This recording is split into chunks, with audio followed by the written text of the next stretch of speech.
হ্যাঁ, তো জয় হিন্দ। আজকে বনগা থেকে এসছে প্রণব, তাই তো? প্রণব কুমার বিশ্বাস। তো প্রণব এসছে police, WP, RPF, Kolkata police এই সমস্ত পরীক্ষার প্রস্তুতি নেওয়ার জন্য। তো প্রণব একটা কথাই বললো কি আমাকে কষ্ট করতে হবে, তাই তো? আর যেভাবেই হোক হয়তো আমি অনেক এক্সকিউজ দেবো কি স্যার আমি বাড়ি চলে যাবো, দাদা আমার এখানে কষ্ট হচ্ছে। তো আপনারা যেভাবে হোক আমাকে মোটিভেট করে এখানে রাখার চেষ্টা করবেন, এই কথাটা তুমি আমাকে বলছিলে। তো এই কথাটা কেউ বলে না আর কি। তো প্রথমে একটা কথা বলি, কোচিং সেন্টারে আসা বা একাডেমিতে আসা একটা প্রত্যেকে আবেগ নিয়ে আসে। অনেকে সাকসেস স্টুডেন্টসের ভিডিও দেখছে, অনেকে এই যে ভর্তি আমি করছি তার ভিডিও দেখছে। তো আবেগটা অনেকে ধরে রাখতে পারে না, কিনা আমি ওখানে গেলে আমার সার্ভিস হয়ে যাবে। তো একটা কথাই বলি, এই জিনিসটা ভুল যে চলে আসা মানে তোমার সার্ভিস হয়ে যাবে, এটা না। ভ্যাকেন্সি কয়েক হাজার আর কম্পিটিশন কয়েক কোটি, কয়েক লক্ষাধিক ছেলে মেয়ে এই লাইনে আছে। মানে ধরো 5,000 ভ্যাকেন্সি আছে, তো সেটার জন্য 70 লক্ষ তোমার ফর্ম ফিল আপ করবে। মানে কম্পিটিশনটা কোন জায়গায়? তোমার যদি মন খারাপ করে, তুমি যদি ভেঙে পড়ো, তুমি যদি জীবন থেকে মনে করো যে আমি হার মেনে নিলাম, তাহলে কারো কিছু যায় আসে না, তুমি শুধু নিজে তোমার পিছনে পড়ে যাবে, তাই না? আরেকটা জিনিস মনে করতে হবে, তুমি মিউজিকের লাইনে ছিলে, তো এই যে মিউজিক যে তুমি মানে সিস্টেম বাজাতে আর কি, তো সেটা একদিনে হয়েছিল? সেটার জন্য একটা কতদিন সময় লেগেছিল? 2-3 বছর।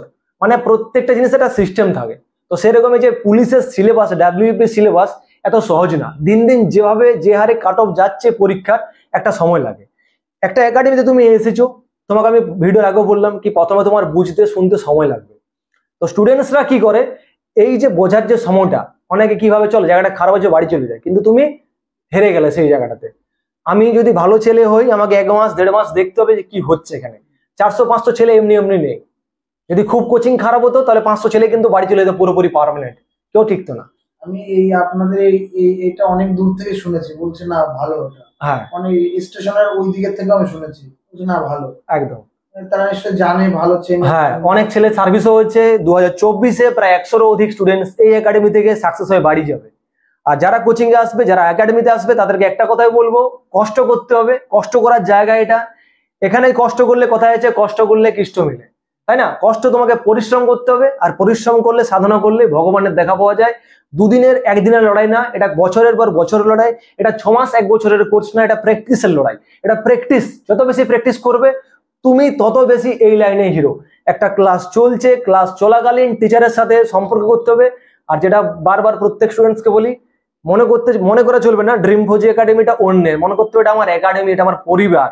যদি তুমি মনে করে নিতে পারো আর আমাদেরকে দাদার মতন, ফ্রেন্ডের মতন মেলামেশা করতে পারো, যা কিছু সমস্যা হবে আমাকে বলতে হবে, কথা দিচ্ছি সমাধান হবে। বুঝতে পারছো প্রণব? আর বাড়ি, তোমার বয়স যথেষ্ট, 23-24 বছর বয়স হয়ে গেল, বাড়ি চলে যাওয়ার বয়স না। তুমি এইমাত্র দেখলে তোমার সামনে 2টো মেয়ে ভর্তি হলো, হয়েছে কি না হয়েছে? তো মেয়েরা যখন আসছে এখানে লড়াই করছে, তোমাকেও করতে হবে। তো এটাই বলার ছিল, যারাই একাডেমিতে আসো না কেন তোমরা। আর তোমাকে আমি রুম দেখালাম, রুমটা বলো। হ্যাঁ, রুমটা খুব সুন্দর রুম। মানে বেড আছে প্রত্যেক? হ্যাঁ হ্যাঁ, সবার আলাদা সিঙ্গেল বেড আছে।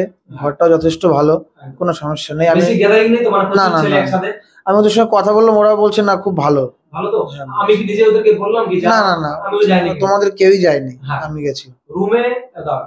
আমাদের এই একাডেমিতে আমরা আমাদের স্টুডেন্টসকে যে থাকার জায়গাগুলো দিয়ে থাকি, মানে একটা বেড বা একটা রুমের পরিবেশ, এই পরিবেশ সারা পশ্চিমবাংলায় যেখানে ঘুরো না কেন কেউ পারবে না। আর ড্রিম ফৌজি একাডেমিতে ভর্তি হওয়ার আগে আর 5টা কোচিং সেন্টার ফিরে ঘুরে আসো, তারপরে আমাদের একাডেমিতে ভর্তি হবে। আর এবার আমাদেরও দেখার পালা প্রণবকে আমরা কতটা দিতে পারি আমাদের একাডেমি থেকে। আমি একটা জীবনের স্বপ্ন নিয়ে এসেছি, এটা জন্য এখান থেকে সফল হয়ে আমি যেন তোমাকে একটা প্রণাম করে যেতে পারি। আমার খুব ইচ্ছা জীবনে একটা বাবা মার মুখ উজ্জ্বল করতে হবে। আমি তোমার সমস্ত ভিডিও দেখেছি এবং শুনেছিও, ভালো লেগেছে জন্য এসেছি। একদম, আর ভালো লেগেছে বলেই তুমি এখানে এসেছো, ভর্তি হচ্ছ। কিন্তু একটা কথা বলো প্রণব, মানে হেরে গেলে চলবে না। এখানে অনেক ছেলে ভর্তি হয়, অনেক ছেলে বাড়ি চলে যায়, অনেকে সার্ভিস নিয়ে বাড়ি যায়।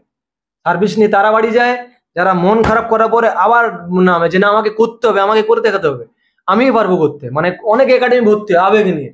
তো আবেগটাকে যদি কেউ ধরে রাখতে পারে তাহলে সে সাকসেস, আবেগ ধরে যদি রাখতে না পারে সাকসেস হওয়া মুশকিল। বুঝতে পারছো কথাটা? তো ঠিক আছে, এখানে দেখা হচ্ছে, শেষ করছি ভিডিওটা, আমরা দেখা হচ্ছে পরবর্তী।